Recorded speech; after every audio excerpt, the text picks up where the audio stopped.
Today marks 80 years. 80 years ever since the first ever Railway Series book was published, aka the 3 Railway Engines.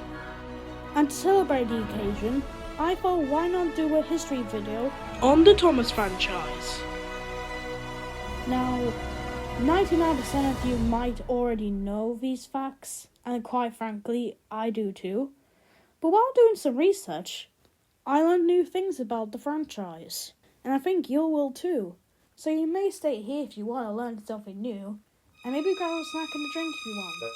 Because join me as we'll be heading a train back to 1911.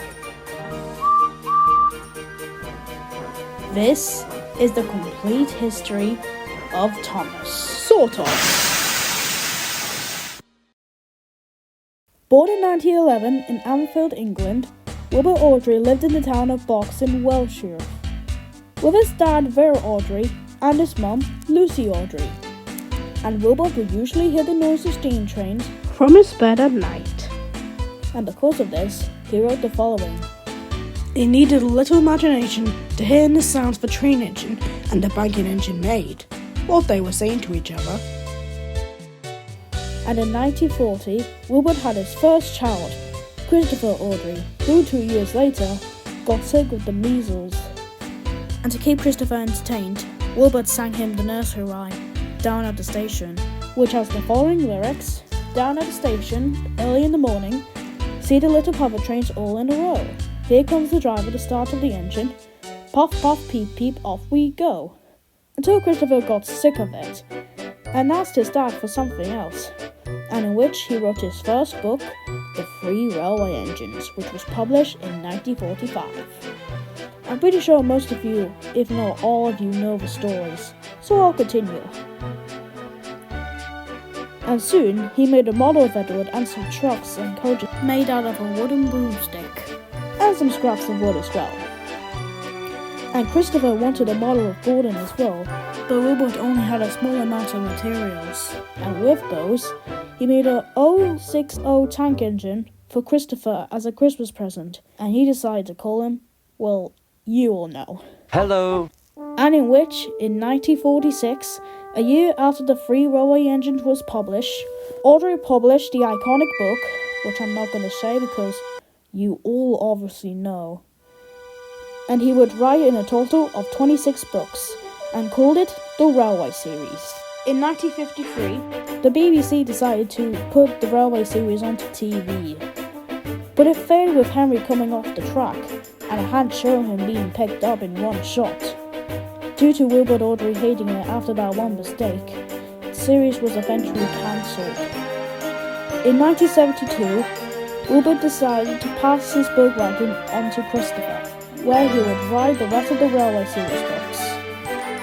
In 1979, a woman by the name of Britt Allcroft was making a documentary about British steam locomotives on the Blue Bell Railway in Rose, Texas, where she met Wilbur and pitched another adaptation for the Railway Series in 1983. And the story down the line was adapted, and on the 9th of October 1984, the iconic series Thomas the Tank Engine and Friends, that we all know and love, was shown on CITV. And it was a success. But in 1991, the episode Henry's Forest was produced, and Wilbur hated it, mainly due to it breaking Rule 55 of railroad regulations. And sadly, on the 12th of March 1997, Wilbur passed away at age 85. And this led to Britt to do what she wanted with the Thomas TV series. And oh boy, we certainly know what happened. Thomas's first movie flopped at the box office, the 6th and 7th season were meh, and the show just went downhill ever since hit Polka Lane, especially in 2009. And in 2011, Christopher wrote the final Railway Series book, which was Thomas and His Friends. And in 2012, Thomas was sold to Mattel, and a new writer team got onto the show, and a new head writer, Andrew Brenner. Which, fun fact, he's the same guy who wrote some of the magazine stories. And another fun fact, were actually adapted for season 3. So I guess that's why Wilbert hated season 3. Because of Andrew's magazines. And the show was just as good as it was back then. What could possibly ruin this wonderful rebrand? Oh. So this is a midlife crisis. In 2018, the series was rebranded again, but being even worse than the Nitrogen era, with Thomas going around the world and doing unrealistic stuff.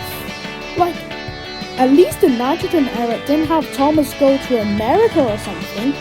Sure, there were some decent and even very good ones in the Brother era, but the show was just as bad as it was back in 2004, if not even worse. And then, in 2021, the original series ended with its final episode being Thomas's Animal Friends. And in the same year, Thomas got rebooted into All Engines Go.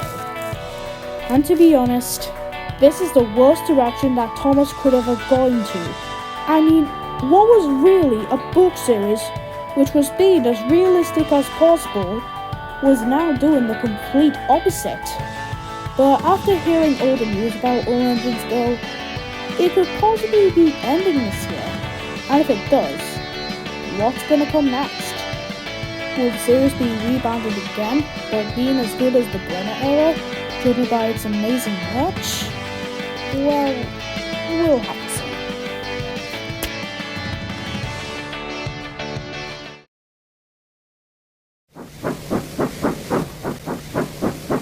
Thanks for the lift, Edward. Now, where was I? Oh yes. And that was the complete history of Thomas. Sort of. I'm honestly surprised how this franchise of these silly talking trains is now 80 years old. That just makes me feel even older, to be honest. And before I sign off, I just want to say a huge, huge thank you to Britt Allcroft and Wilbert Audrey. Without you two, my life would be completely different. And the same goes with most other people as well.